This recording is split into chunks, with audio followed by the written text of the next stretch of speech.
umma katika magonjwa yasiyokuambukiza kutoka hospitali yetu ya taifa Muhimbili. Mimi naitwa Mohamed Janabi na leo tutazungumzia tabia 10 mbaya ambazo zinaweza kukupelekea kupata magonjwa ya figo.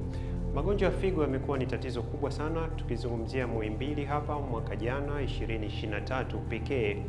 Katika kliniki yetu ya nje tumeona zaidi ya wagonjwa 10,000. Tumefanya session za kusafisha figo dialysis zaidi ya 40,000 na tumehudumia wagonjwa wa dialysis karibu 1280. Kwa unaweza kuona ukubwa wa tatizo. Na katika hawa wagonjwa, kinachosikitisha zaidi, 50% kati yao ni wenye umri chini ya miaka 50. Kwa ni tatizo kubwa, na sababu kubwa ya wagonjwa wetu hawa ambazo zinapelekea kupata magonjwa ya figo ni magonjwa mawili makubwa ambayo tunayaona sana: ugonjwa wa high blood pressure au shinikizo la juu la damu na ugonjwa wa kisukari, na inafuatiwa na tatu, utumiaji wa dawa ambayo za maumivu. Nitalieleza kwa kina. Kwa leo nitazungumzia sababu 10 au tabia 10 zinazoweza kukupelekea kupata magonjwa ya figo au kukuhatarisha kupata magonjwa ya figo. Tukianza na sababu ya kwanza, kuto kunywa maji ya kutosha.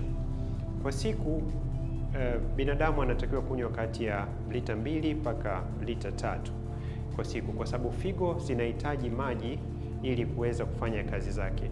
Kwa hiyo unywaji wa maji mdogo kwa kiasi kidogo unajiweka kwenye hatari ya kupata ugonjwa wa figo.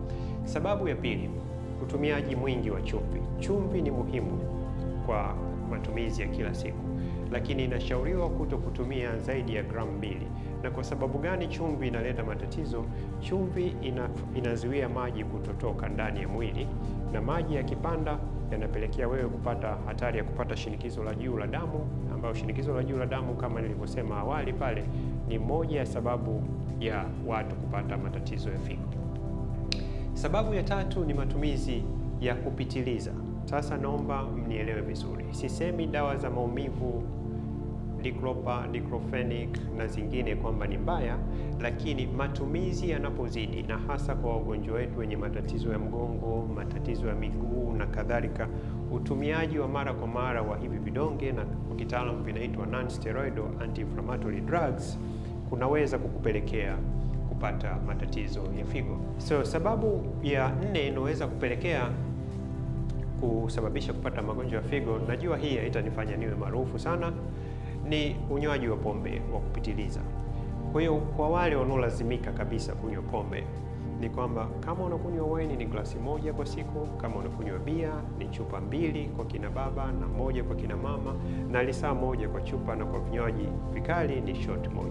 Sasa tatizo la pombe moja linasababisha wewe kwenda haja ndogo mara kwa mara, na utakumbuka pale nilisema moja ya kitu kinachosababisha watu kuweza kupata matatizo ya figo ni kutokunywa maji ya kutosha. Sasa ukinywa pombe, watu wote wanaokunywa pombe wanajijua, watakwenda msalani mara kwa mara na wanakuwa dehydrated, na ndio maana utaona kwamba wale wanaokunywa pombe nyingi kupitiliza, siku ya pili kitu cha kwanza wanakimbilia kwenda kunywa supu.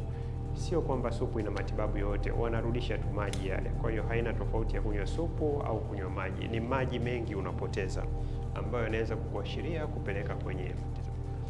Sababu ya 5, na hii nayo naomba ieleweke vizuri, kwa Kiingereza wanaita excessive strenuous exercise, kufanya mazoezi kupitiliza ya nguvu, yale mavyuma vikubwa na nini. 6 packs ni nzuri, lakini tuwe na uangalifu. Sisemi mazoezi ni kitu kibaya. Ukifanya mazoezi kupitiliza, kinachotokea unaweza ukachana misuli ndani, na misuli ikichanika kuna protein inatoka inaitwa myoglobin. Sasa ile myoglobin inaenda kusababisha kitu kinachoitwa rhabdomyolysis, ambapo protein ile inatoka, na ile protein mara nyingi huwa inapelekea kuharibu figo, na watu wanapata matatizo ya figo kwa sababu ya nani.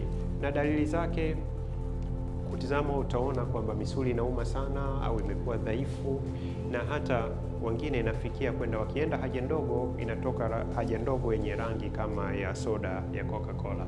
Kwa mazoezi, narudia tena, ni mazuri, lakini usifanye kupitiliza kwa sababu utachana misuli ndani na itaashiria kutoa hiyo protein inayoitwa myoglobin, ambao unapata ugonjwa unaitwa rhabdomyolysis, na huu unaweza kupelekea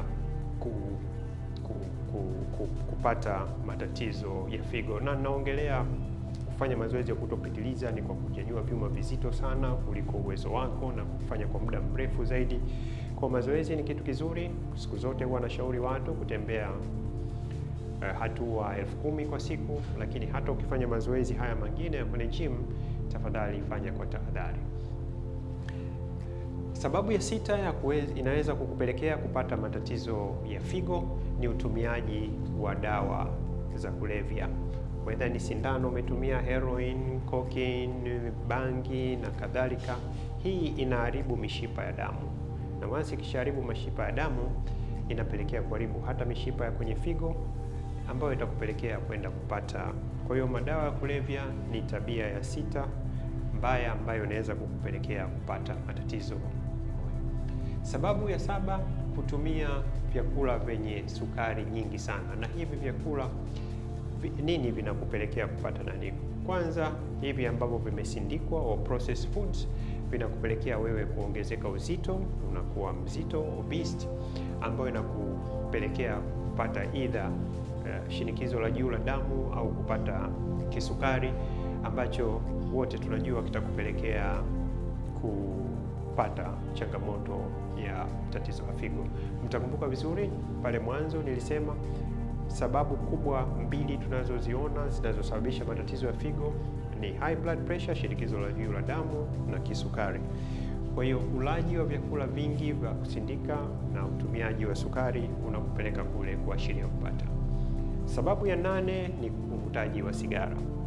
Sigara hizi za kawaida, sigara zinaharibu mishipa ya damu. Ukiharibu mishipa ya damu, na kwenye figo kuna mishipa ya damu, kwenye moyo kuna mishipa ya damu, itaathiri ile usambazaji wa damu kwenye figo, ambayo itapelekea wewe kupata tatizo la figo. Na sababu ya 9, kutopata usingizi sawa sawa, au kwa kitaalamu wanaita insomnia.